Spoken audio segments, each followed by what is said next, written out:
By watching or listening to this show, you are acknowledging that you are of legal age to purchase and consume cannabis in your region. This production is for adults only. What's happening? We'll tell you right now on This Week in Cannabis News.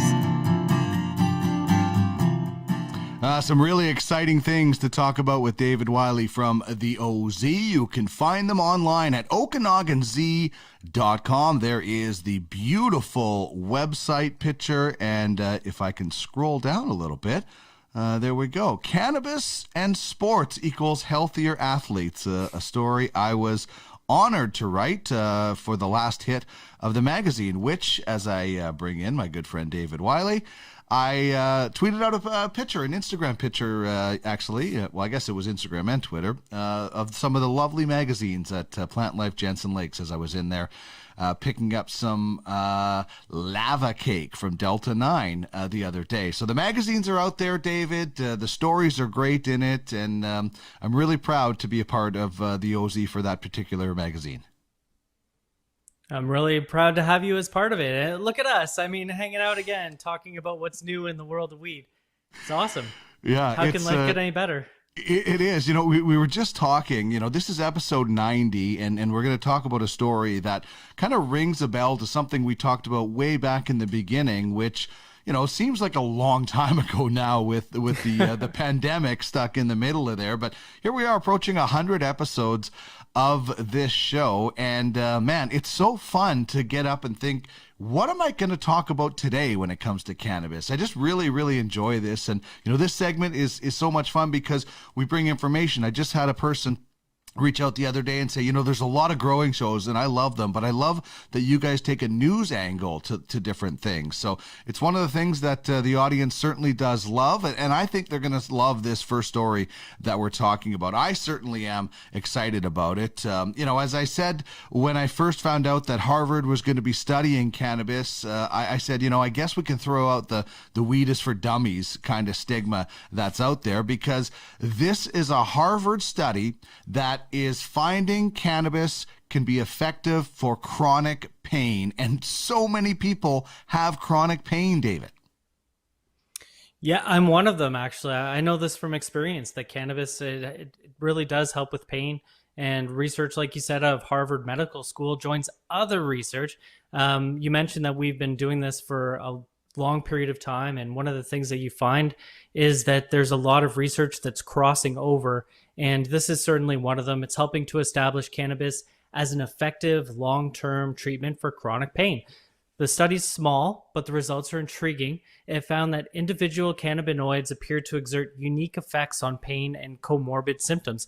I mean, that's something that we've been talking about for a while in the cannabis industry, is that sometimes there's not enough attention paid to those lesser cannabinoids, and not lesser than, but just lesser known. So more research is said to be needed to potentially optimize cannabinoid-based treatments for pain, say the authors of the study, and included 37 patients who were suffering from arthritis, joint pain, neuropathy, and other chronic pain conditions that were evaluated over about a 6-month period while they were using cannabis through smoking, through vaporizing, through edibles, oils, and other methods. And all of the patients had actually never used cannabis before, or they had abstained from use for at least a year prior to the study. And what they found was that after 6 months of daily treatment with cannabis, patients reported significant improvements in their pain and their sleep, their mood, anxiety, and overall their quality of life. So this is really interesting research. And, not only does it find that it has an effect on pain, but also that it depends on the different cannabinoids. And that just opens up whole new paths of research.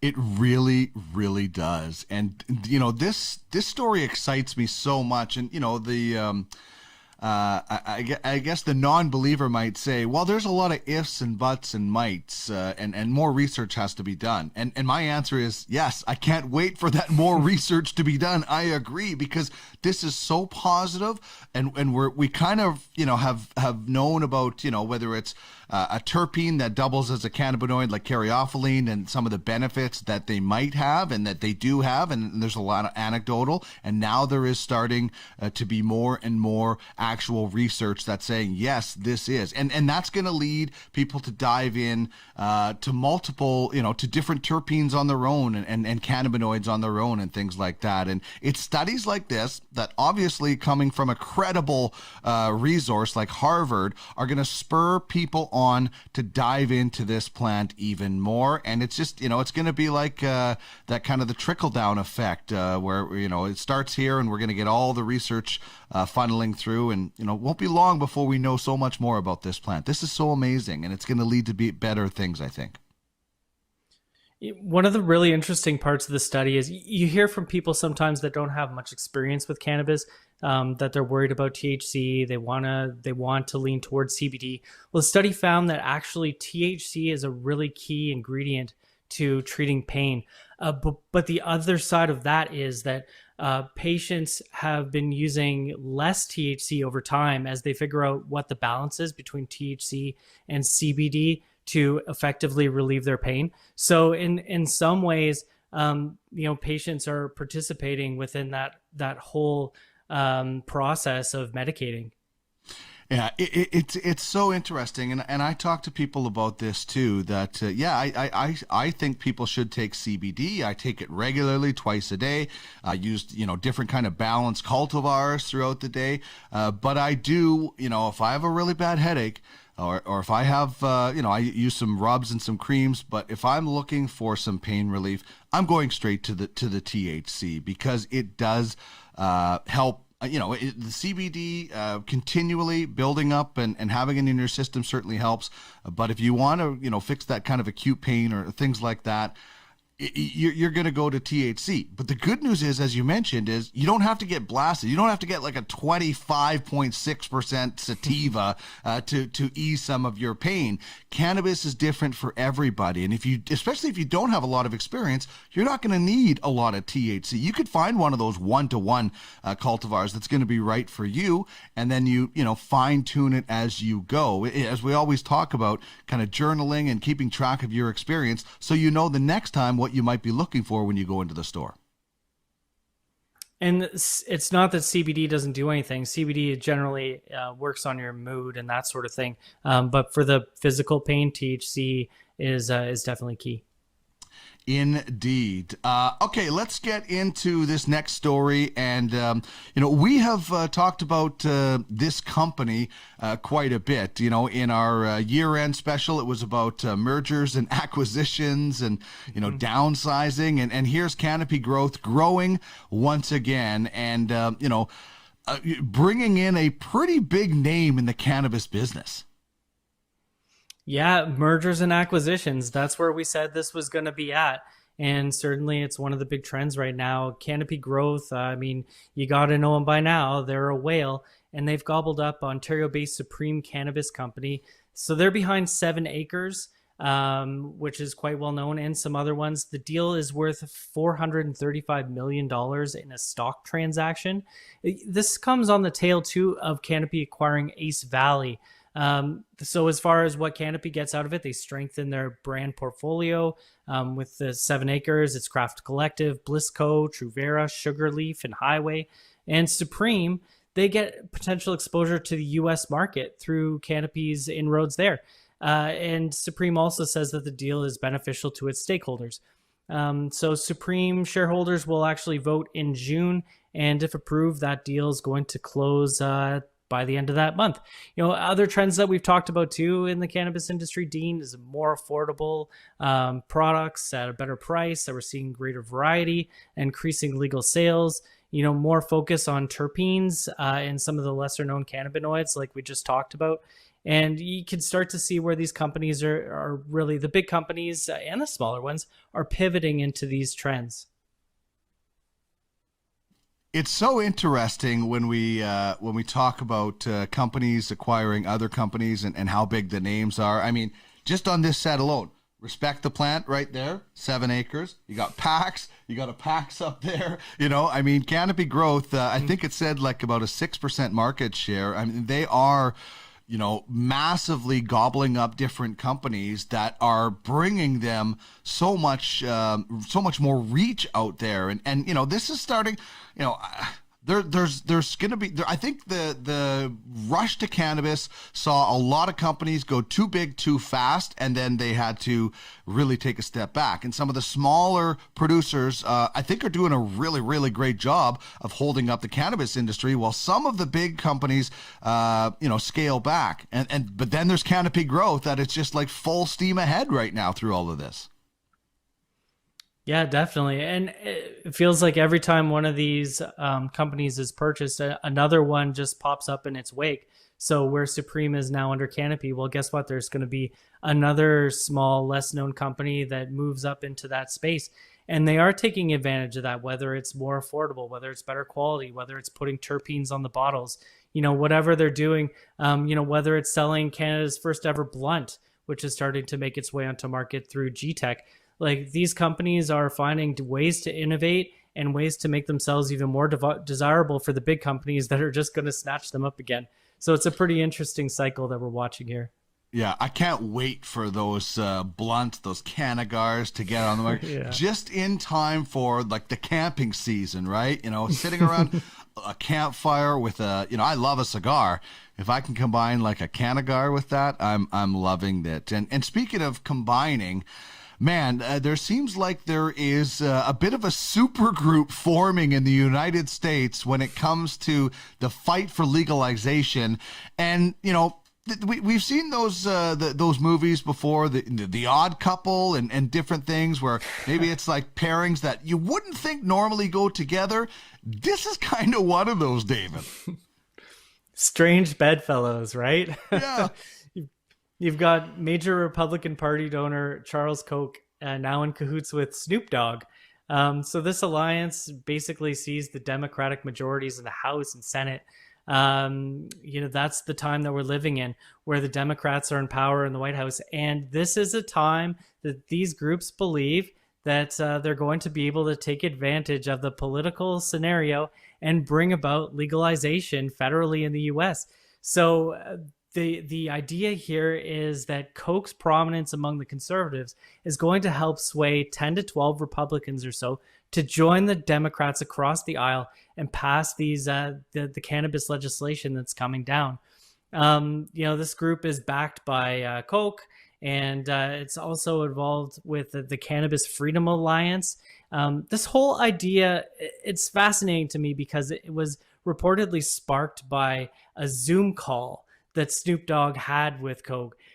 So, people are talking and people want to see the power start to form together into a big coalition that's going to push for changes that's going to see cannabis sold legally across the U.S., that's going to see a creation of big and small companies, that's going to see, hopefully, a lot of social injustices over the years righted.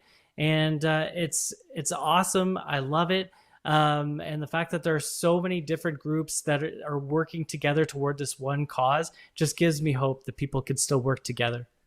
Yeah, this is really cool. The Politico first reported this. You've got Snoop, you got Charles Koch, and you've got Weldon Angelos, who was pardoned by Donald Trump in January after serving 13 years of a 55-year sentence for marijuana trafficking charges. And this is like, we do something with Malcolm LaBelle on the business of cannabis every week. It's called Game Changers. This could be a game changer, David. It really could be. Yeah, 100%. I mean, think about the groups that are involved in this. You've got Americans for Prosperity, the Reason Foundation, Global Alliance for Cannabis, the Weldon Project, which you mentioned. I would love to see this change in the U.S. And I tell you, if I were an old man predicting the weather, I tell you that my knee is acting up, and I see the the winds of change starting to blow in the U.S., and it's going to rain cannabis legalization. Yeah, exactly. And the one kind of quote in this from Senate Majority Leader Charles Schumer, who's a Democrat from New York, talking about Joe Biden, saying, they asked him if he said he vowed to move forward with the legislation if Biden resists, but he said Biden is studying the issue, so he wants to give him time to study it. He wants to be able to pitch his arguments to him, as other advocates will. There's got to be a tipping point for Joe Biden where he says, okay, the storm is coming at me from all sides when it comes to cannabis. No moss, I give up and let's work towards something. I mean, he's got to see the writing on the wall here. And that big difference that we're talking about is that Biden wants decriminalization. That's what he's been advocating for. But these groups want to see legalization because we want to have, the U.S. wants a market that can join into what's going to become the world trade globally of cannabis. You're risking being left out if you don't get on that train now. Yeah, indeed. And, just like Canada needs to, we're on that train, we are legal, and then to stay ahead of everybody, we got to look at our own backyard and make sure we are doing it right, because Mexico's there, Mexico's getting there, Canada's there already. It's a sandwich of legalization for the U.S. that it's going to be hard for them not to take a bite out of because the profits and everything else are just so delicious. All right, let's get back to a final story now. We started with some scientific research from Harvard. We're talking about another study, and this is something you and I have talked about as well, is how do you determine impairment when it comes to cannabis? Because it's not the same as alcohol percentage or whatever you're blowing when it comes to that. And there is now a study that is trying to figure out just how long cannabis impairment lasts.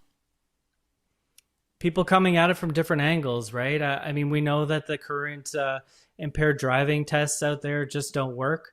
And so the question being raised out of Australia is how high are people for how long?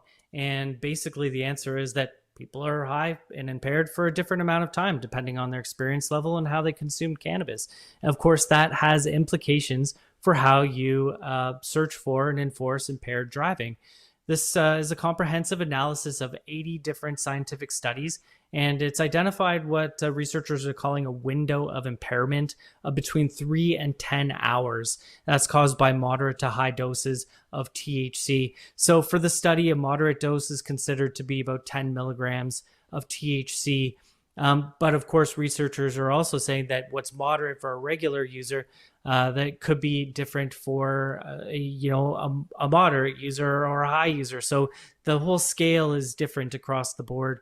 And basically, the study found that the exact duration is different from the THC that's actually in your either blood or saliva. So if those roadside tests show that you actually have THC in your body, that doesn't necessarily mean impairment. So what does that mean? Well, if you go out on the road and you get stopped at a road check these days, they'll make you blow into a breathalyzer to see if you have had over the limit of alcohol. That kind of approach is not going to work when it comes to cannabis, just because this is the kind of science that's showing that it's different for everybody, and it's different whether you have smoked a joint or whether you vaped or whether you've had a drink or whether you've eaten an edible or whether you've taken oil, whether you've smoked for 20 years versus 20 days.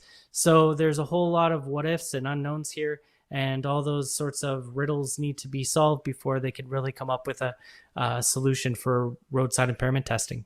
Yeah, what it comes back to, David, as always, is that everybody is different when it comes to cannabis. We all have our own endocannabinoid system. We all react differently. And this quote from Professor Ian McGregor, who's the academic director of the Lambert Initiative, he says, quote, THC can be detected in the body weeks after cannabis consumption, while it is clear that impairment lasts for a much shorter period of time. Our legal frameworks probably need to catch up with that and, as with alcohol, focus on the interval when users are more of a risk to themselves and others, prosecution solely on the basis of the presence of THC in blood or saliva is manifestly unjust. And that's what it is. The laws need to catch up because, you talk to anybody who's ever had to take a cannabis test for alcohol, there's that window of 28 days or 24 days or something like that where THC can still be present. But I can smoke a joint and I'm not high 24 days later. But if I get pulled over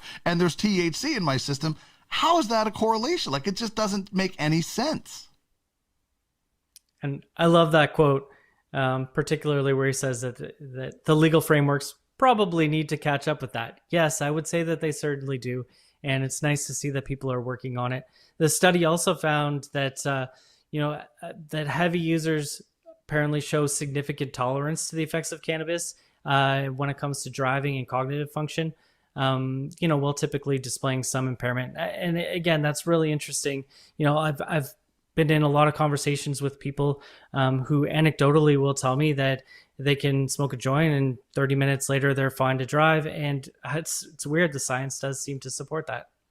Yeah, and I would not recommend that for people, but it is true. I mean, somebody can drink 2 sticks of vodka or rye or whiskey, and you're probably going to be able to tell that they're impaired. But there's some people like Willie Nelson. He says, "I smoke to get normal. I don't smoke to get high. I smoke to get normal." There's guys out there, we all have friends that can, smoke the biggest joint and they don't seem that high. So that's why, you would need every person would need their own system for testing the THC impairment, because everybody is a little bit different. You could get one person that has 3 drags off a joint and they would, be so high because they're not experienced, while the person next to them that is could smoke the whole rest of the joint and seem like they never smoked it. So it's not perfect. And until they get it perfect, David, there's just going to be so many challenges in court over any kind of, arrest or charges for this.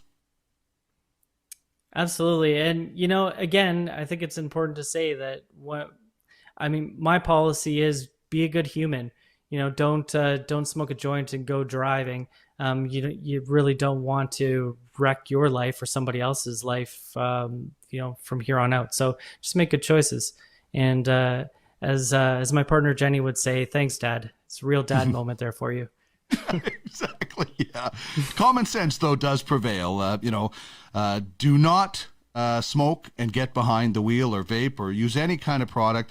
Don't use any intoxicant and get behind the wheel is the safest thing to live by. David, as always, great stuff. I'm looking at the green grass on the website as I look out at the dump of snow we received over the past 3 or 4 days. It's melting a little bit now, but all we could see outside was white. So looking at the green grass and the mountain and the lake makes me want to get out there. And maybe this summer will be the summer where we get things under control and we can travel again. But until then, we'll have to settle for our weekly chats, which I do enjoy. Thanks so much, David.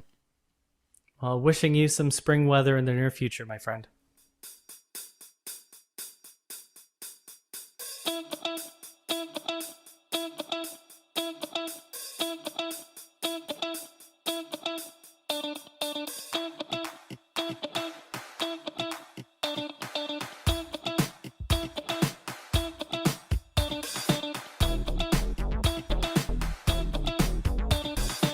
Check us out and follow us on social media at the Cannabis 101 on Twitter, at the Cannabis 101 podcast on Instagram, and at the Canna 101 podcast on Facebook.